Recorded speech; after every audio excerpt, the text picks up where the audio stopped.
Hebu jaribu kufikiria hili kwa sekunde chache. Kijana anakaa kimya kwenye familia yake. Wazazi wake wanaanza kusema, hawa watoto wa siku hizi hawajali chochote, wanakaa tu kwenye simu muda wote. Lakini swali la muhimu ni hili. Je, ni kweli hawajali au kuna kitu ambacho hatukielewi kuhusu namna wanavyofikiri? Kizazi cha Generation Z au Gen Z ndicho kizazi kinachozungumziwa sana duniani leo hii. Watu wengine wanasema Gen Z ni wavivu. Wengine wanasema ni waasi. Wengine wanasema wameharibiwa na mitandao ya kijamii. Lakini ukweli ni kwamba mara nyingi watu hawawaelewi kabisa. Saikolojia inaonyesha kwamba kila kizazi hukulia katika mazingira tofauti. Mazingira hayo hubadilisha namna wanavyofikiri, wanavyohisi na wanavyoyatazama maisha.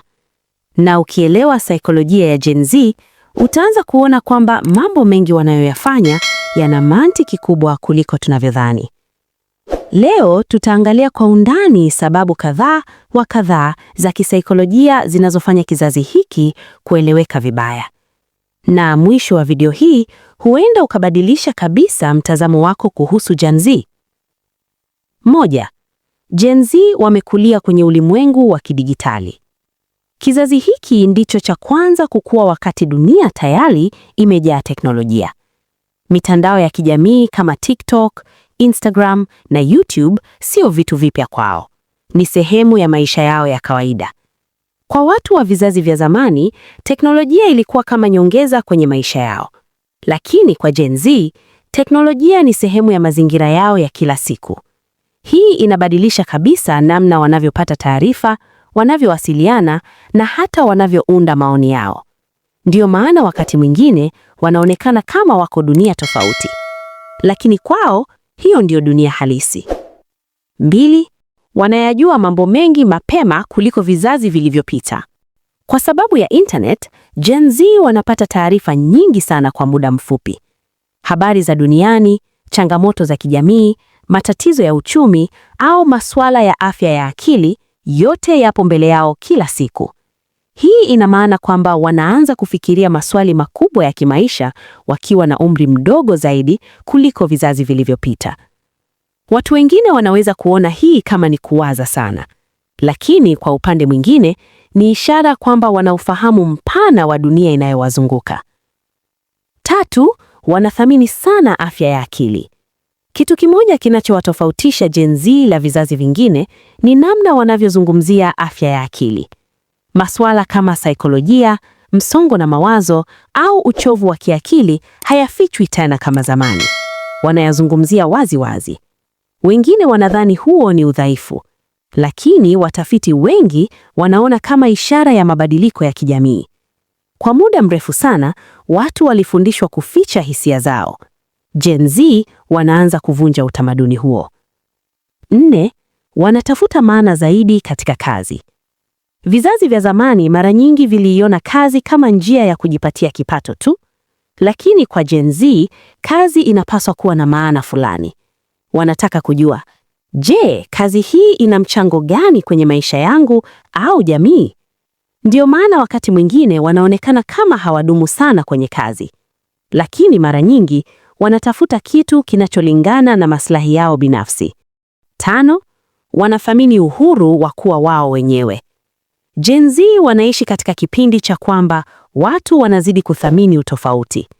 Wanahamasishwa kujieleza kwa uhuru zaidi, iwe ni mawazo, mitindo ya maisha au ndoto zao. Kwa baadhi ya watu wa vizazi vya zamani, hili linaweza kuonekana kama uasi, lakini kwa upande mwingine linaweza pia kuonekana kama juhudi ya kujitambua. 6. Wanachoshwa haraka na vitu visivyokuwa na maana. Kwa sababu wamezoea kupata taarifa haraka, uvumilivu wao kwa vitu visivyokuwa na maana unapungua. Kama kitu hakina thamani au hakivutii, wanaweza kukiacha haraka.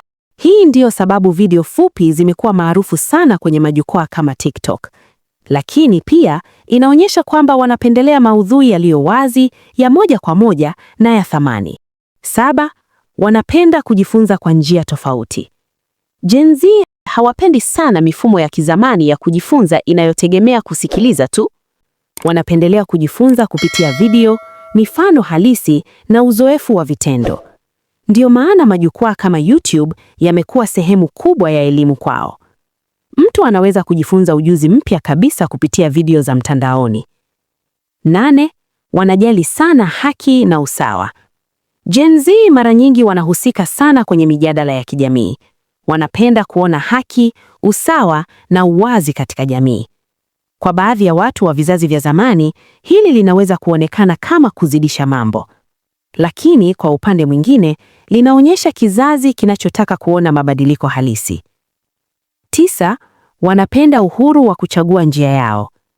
Kizazi hiki hakiamini sana kwamba kuna njia moja tu sahihi ya maisha. Wako tayari kujaribu njia tofauti. Wengine wanaanzisha biashara mtandaoni, wengine wanajifunza ujuzi mpya kupitia internet, wengine wanachagua njia zisizo kawaida kabisa. Kwao, maisha sio lazima yafuate formula ya zamani. Mara nyingi wanahitaji kueleweka, sio kuhukumiwa. Tatizo kubwa sio kwamba Gen Z wana matatizo. Tatizo kubwa ni pengo la mawasiliano kati ya vizazi vilivyopita. Vizazi tofauti vina uzoefu tofauti wa dunia. Ukijaribu kuielewa mazingira yaliyowalea, utaanza kuelewa tabia zao pia. Na mara nyingi utagundua kwamba hawako tofauti sana na vizazi vilivyopita. Wanaishi tu katika mazingira tofauti. Kila kizazi katika historia kimewahi kukoselewa na kizazi kilichotangulia. Lakini baadaye, kizazi hicho hicho ndicho kilichokuja kuibadilisha dunia. Gen Z wana changamoto zao, lakini pia wana nguvu nyingi. Ubunifu wao, ufahamu wao wa teknolojia na uwezo wao wa kufikiria kwa njia mpya vinaweza leta mabadiliko makubwa katika jamii. Labda badala ya kuuliza kwa nini hawaeleweki, tungeanza kuuliza tunawezaje kuwaelewa zaidi? Kwa sababu wakati vizazi vinaelewana, jamii nzima inakuwa na nguvu zaidi. Sasa nataka kusikia kutoka kwako. Je, unadhani Gen Z wanaeleweka vibaya katika jamii? Au kweli kuna mambo ambayo kizazi hiki kinahitaji kubadilisha? Andika maoni yako hapo chini kwenye comments. Asante kwa kutazama video hii mpaka mwisho na kwaheri.